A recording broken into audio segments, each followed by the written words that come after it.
Hello, everybody. My name is Jack Brew, and this is the first episode and possibly only episode of what I am dubbing the Brew Theory.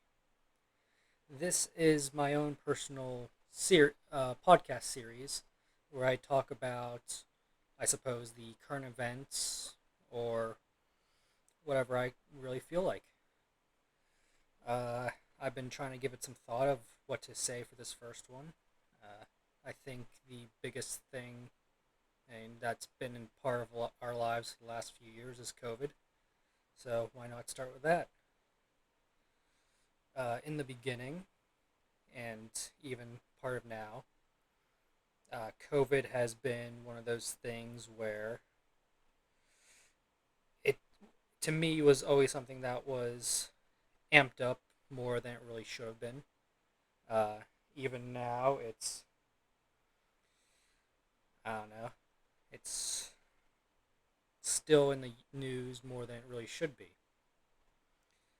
There's been the idea that it's being used as a cover for other situations going on in the world just to cover that dark stuff up to hide what's really going on beneath the surface.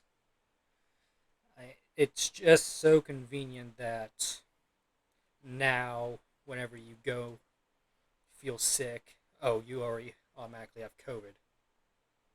It's that's always bugged me during the first year how any death, whether it was illness related or a car accident, if you had COVID at the time, it counted as a COVID death, which only increased the numbers at that period and increased the panic at the time.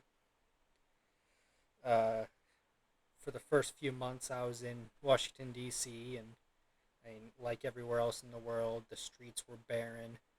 Nobody was outside. I mean, it's usually an hour commute to get from where I live to Washington, D.C., and then it was about 30 minutes. It was quite the trip. It was, as everyone has said, it was apocalyptic. No one out, and if they were just out in the middle of the street, just roaming it because they knew no one was going to be there. It was very weird. But back to the matter at hand. People still, after 2 years, 2.5 years, are still treating COVID as this major thing where it's really, of my opinion, it's something we have to live with now. It's like any other illness that we've had and we've gotten through. I You still walk into shopping centers, people are still wearing their masks, and yeah, I don't have any problem with that. And at this point, no one's complaining to the other people that who aren't wearing masks that they should be. That that's not what's happening. People are being cautious, and that's all right. But you can live too cautiously and ruin the rest of your life. Right now, well, over the past 2.5 years, I've never really treated COVID as a serious disease. I always treated it as just another illness. I really didn't change my routine personally much. I followed the guidelines that were set forth, but other than that, I didn't do anything. I still had to work. I was in DC, and when I wasn't, I was at the house doing my Zoom class sessions. And when I wasn't doing that, I was working with pharmacies and just out and about. As far as I'm aware of, I've never gotten COVID. Uh, but realistically, with the way that COVID is transmitted and how it appears, I've probably had it at least once. Um, by November of 2021, it was required for students to start getting vaccinated out on campus. And At that point, I wasn't. I put it off as long as I could, but I really was at the point where I didn't want to fight it anymore. I could have got exemptions from it, but getting exempted would meant my final semester of senior year would have been the last 14 weeks me testing every week if I had COVID or not. And that just wasn't something I needed on my plate while I was working on my senior project or just finishing up my senior year. So by November, I got the vaccine. That knocked me on my ass for a couple days. By second or third day, I was back at work. Still wasn't 100%, but yeah, gotta do what you gotta do. But other than that, it's like for the people that are still shouting from the rooftops how you need to be inside, COVID is still this massive thing that will kill you. And while that's still probably true, it's like, well, yeah, so can a million other things in this world. If you treat it right, treat it responsibly, you can go on with your life and not have to worry. You can't go through life worrying about every little thing. Right now, people are just worried about COVID and focusing on that and forgetting the bigger picture. The bigger picture is we have a limited time on this earth. And right now, we lost 2.5 years to COVID. And for me, that was 2.5 years of the prime of my life. As it is, and I mean, a lot of other people's lives too. I wasn't the only kid that was impacted by this. You had these students that couldn't go to their proms, they couldn't do other parties, whatever. Everyone was affected, and you still had the people that went against the guidelines and still did their parties and got in trouble for it. But I mean, what do you expect? Children, kids, young adults, even adults, we we're so I don't know what to say for that. We control how we live our lives usually, but for those first few months of the outbreak, it was we were controlled by fear. When everyone was inside, we were controlled by fear. And I don't think that in our lifetimes that can happen again. We will always have COVID in the forefront of our minds, and we won't be persuaded to stay inside like that if another pandemic arose. Because most people at this point are just. A lot of people realize that it was really blown up, I think, and the death count, I hope, was greatly exaggerated. But I don't think if another pandemic hit within the next 5, 6 decades, it's going to be handled the same way. I don't think people would be ruled by fear like that again. But if that was people acting rational, something I learned a few years back is that people are irrational. Every decision you think they should act rationally, they act irrationally. It's how economics works. That's where I learned this. In every instance where some a person should do something, we'll call it free will takes over, and they do something completely different. The economic example is if someone's giving away free candy and you can take as much as you want, you're not going to take the entire bowl, you're going to take one or two pieces because you want the next person to. But rationally, it's free. It doesn't matter. You could take all of it. We as a race are ruled by emotions, and during the pandemic, the main emotion was fear. Another one that typically rules our lives is love. Uh, it gets us into trouble sometimes. Um, Sometimes we get hot headed. We're ruled by anger, rage. Sometimes intelligence takes over. We're ruled by fact. We're able to make decisions based purely on facts, but usually greater emotions take over, and when the facts are staring us right in the face, it doesn't matter how true they are. If there's a chance that they're wrong, our emotions usually take a hold of that chance and make us go for it. So it's made this race uh, as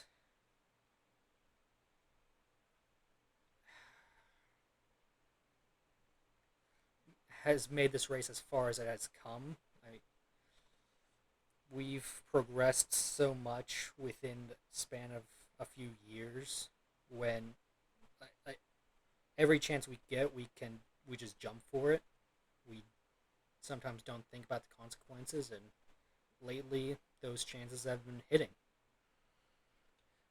There's always talk that the human race is reaching the great bottleneck where we're reaching the peak of how far we can go, and either we're going to need some exterior force to pull us along to the next level, we're going to get through the bottleneck, or we're going to get left behind. We'll be at our peak forever. There's nothing going to be beyond where we're at. I like to think we'll always get past the bottleneck if we're not already past it. We have these opportunities arising. SpaceX trying to get us back into space. Uh, Already making attempts to get back to the moon, back to go to Mars, further beyond. It's crazy to think outside the world we live on, and it's crazier to think that in the years to come, that the world we live on may not be Earth anymore. It may be another planet inside the solar system or outside the solar system.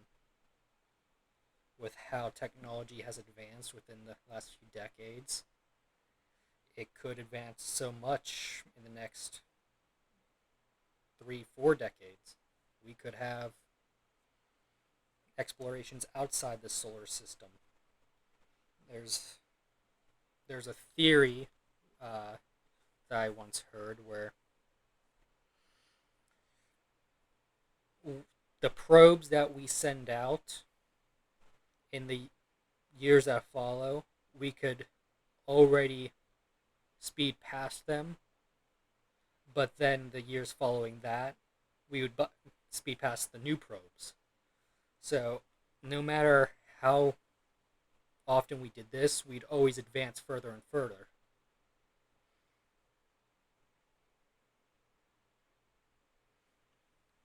Makes you think about how small we are in this world. And realistically, right now, we are the only sentient life that exists in the known universe that we have explored. We are the known sentient life.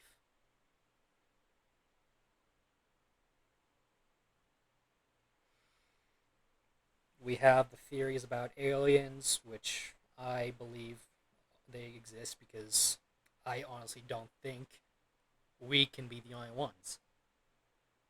And if we're the only ones, this is the best. We are the best sentient life and the worst sentient life. It's like we are the smartest there is in this universe. If we are the only ones. That is a scary thought that we are the most intelligent life.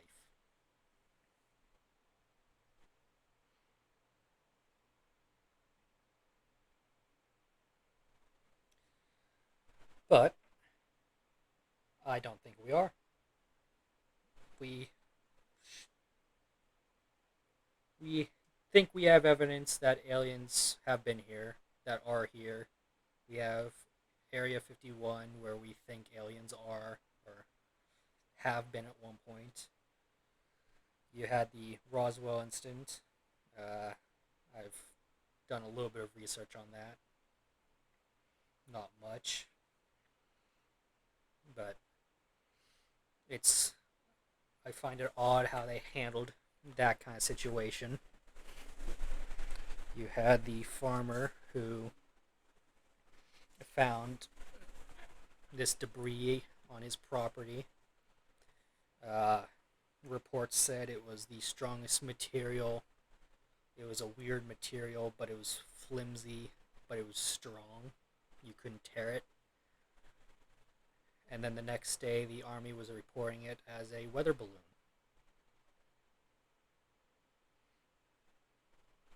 And then you have something years later called the Phoenix Lights, I believe, which was a formation of lights. I think it was over Phoenix, Arizona. Don't quote me. It was a formation of lights in a V formation, and according to radar, there was nothing in the skies. Uh, the Air Force was supposedly doing uh, a flight mission through the area, but it wasn't at that time. They were dropping flares, and it was suspected that's what was causing the weird formation. Other reports said that this V formation, you saw the lights, but behind them it was dark.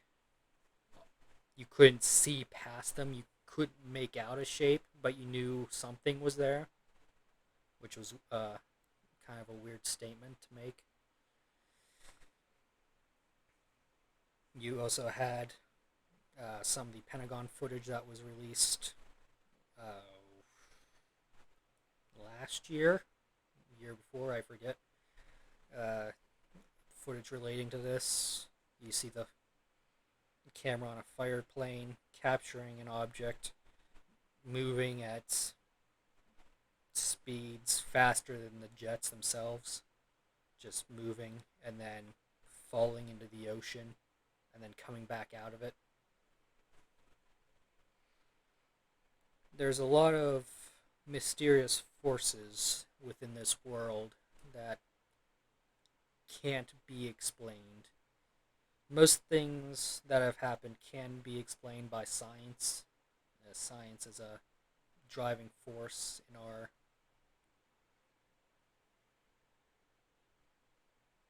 our lives, I guess. But when you can't prove something with science, that's where it gets really interesting.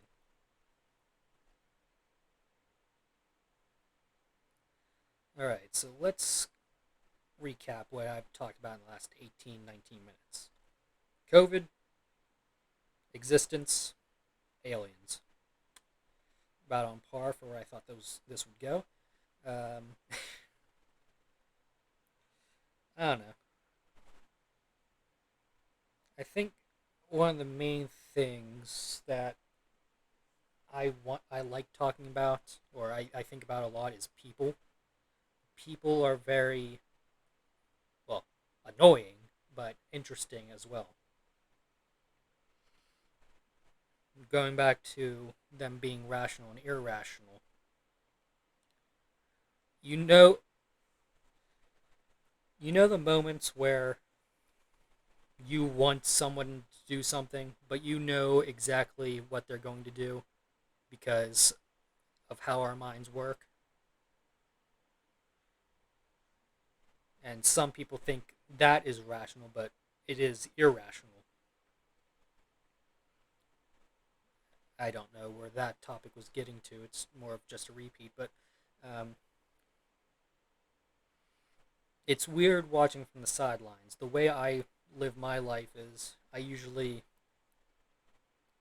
if I'm in any situation where people are involved, I make my presence known and then just kind of take a step back and watch. It's very fascinating to see what other people do, how they behave in certain situations, and what you think is going to happen. It's very much uh, uh, examining psychological behavior, but without actually studying it. I wanted to, but of course that didn't happen. Um, but watching the people around me act the way they do, when I know that what the outcome is going to be, and I say I know the outcome, what the outcome is going to be, but that's just another irrational thought. I don't know what it's going to be. It, I expect it to go one way, but it could go a completely different one. I run the, we'll call it the simulations in my head of different events that could occur. And oftentimes it's never those events, it's something else. Speaking of simulations, are we living in one?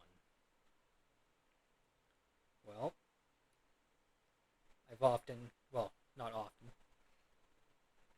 I've had the discussion, I've talked over with people. I had a professor that I gave an assignment for that was simulation theory. Um, One of the arguments against it is the processing power that it would require.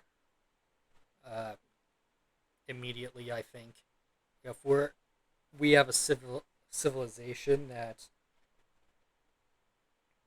has the ability to do these simulations, then you can't say the processing power doesn't exist because we're the simulation. It doesn't matter if we have the processing power. It only matters if the outside force has it, and we can't say yes or no to it. We don't know. The other thing is the graphics. We're thinking in gaming terms here. Rendering in the environment around us. We only see 180 degrees. What's behind us doesn't need to render in, per se. That's one of the arguments for it. That would take away a lot of processing power. If you're only simulating one individual and their life, and you're doing that over multiple instances with different people, but they're not interacting in the same way or in the same environment, then you wouldn't really need that kind of processing power. It's one AI interacting with a bunch of NPCs, non-playable characters. At which point, it's like it's just an AI playing a video game. It's very simple. The world around us would only be created as we know it. What's weird is, kind of moving away from this, is we don't know what someone else sees, which is weird to think about, but it's true. The, what we see could be completely different to what someone else sees, but what we've been taught over the years, we're able to distinguish as being, it has a label.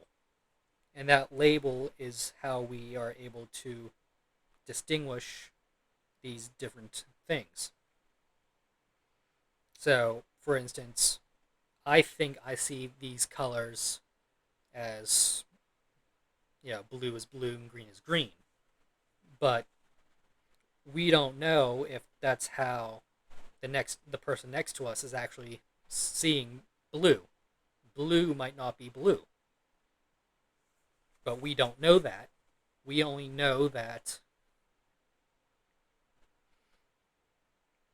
blue is blue because we were told it was. We don't know that the color is the same.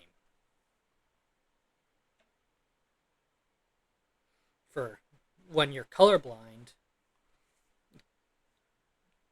colors are the same, so you confuse them. But it's in the confusion that you're able to tell of color blindness, not that you think it's one color or the other. You know, Mr. Science over here. Um, but again, if we are living in a simulation, we're not even. It, there's very different viewpoints that we could see this from. If we are wearing a VR headset per se, and we're just in this world like Matrix style, but we're the only ones in this world and we interact with just non-playable characters, then I can see that as a possibility. Because they can be programmed to behave a certain way. It doesn't, like most people that you interact with, you never see again. Realistically, if you had to say how many people you've constantly interact with, would you say it really takes all that much of programming? I mean, if you've made one AI, you can make another and then another. So if you had like 100 set people that you were going to interact with so that they made decisions based on logic that you're making, then I see it as a high possibility. But you're the one. Are you even the one driving the simulation then? Is this a world generated around you that gives you the ability to move through life in a matter of seconds, but live it in its entirety? So, will the simulation end when you end? Or is it an open source world where everyone interacts, everyone where it's full Matrix style, and if a person dies, they die? It's a very interesting theory that I've looked into, done the research, and I mean, I like the theory. I think it could be possible. I don't know, of course, if we're in one or not. It'd be weird to think that if we were, then what's the point? If this is it, then why do we continue? Uh, but we continue because we don't know. We're not, most of us don't take that risk. Why should we? We continue on because if it's not real, if we aren't in a simulation, this is our life. And by God, I'm going to see it through to the very end. I want to be one of the ones that gets to see the human race expand past Earth I want to be a part of the human race's next jump, scientific discovery. If we still need to get past that bottleneck, then I want to be one of the people that helps us get past it. I don't want to give up my life if it means I don't get to be a part of what comes next. And that's really what comes down to. Do you want to see what comes next?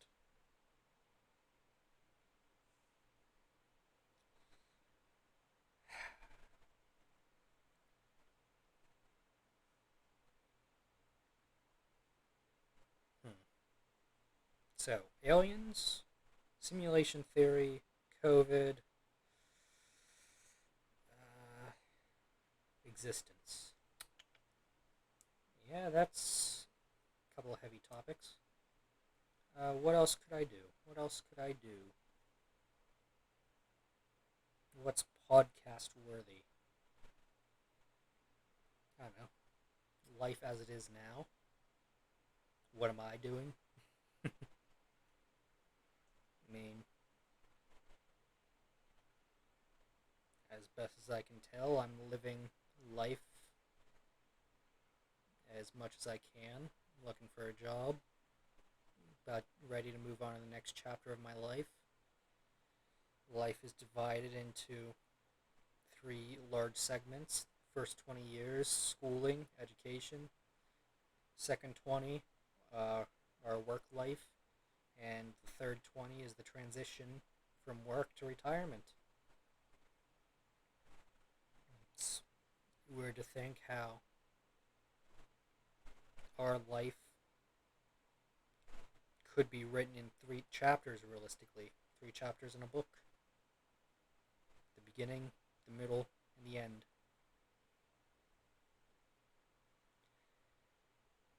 What's I guess we can talk about how the story we are writing. We are often told that everyone has one book inside of them, even if it is just their life put to the pages.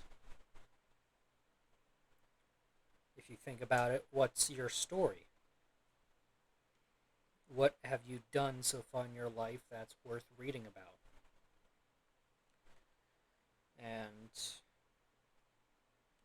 as the one thinking of that, you typically, well, again, I just guessing, but you don't know what's worth writing about realistically if you're not like an author or something. I don't know.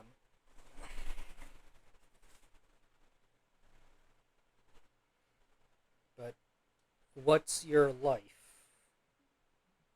right now?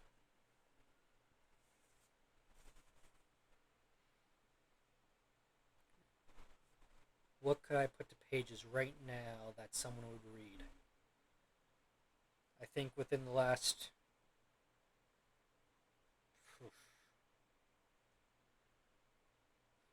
I would have to say if there's any time in my life that would be worth reading about, it would be the last 4 or 5 years. Because that's when really anything of interest really started happening in my life. I mean, I think. Finally, at the end of high school, senior year, I got back with friends, uh, just really hung out, you know, like I never got to.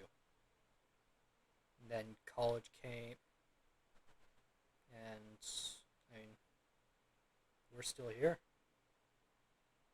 We're still hanging out. The things we have done.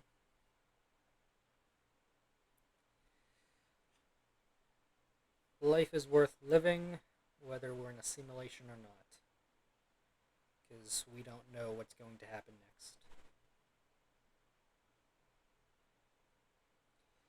All right. Well, I can't think of anything else to go on about. Maybe I'll be a little bit more prepared for a second episode. Maybe if there's an episode at all. Thank you for watching.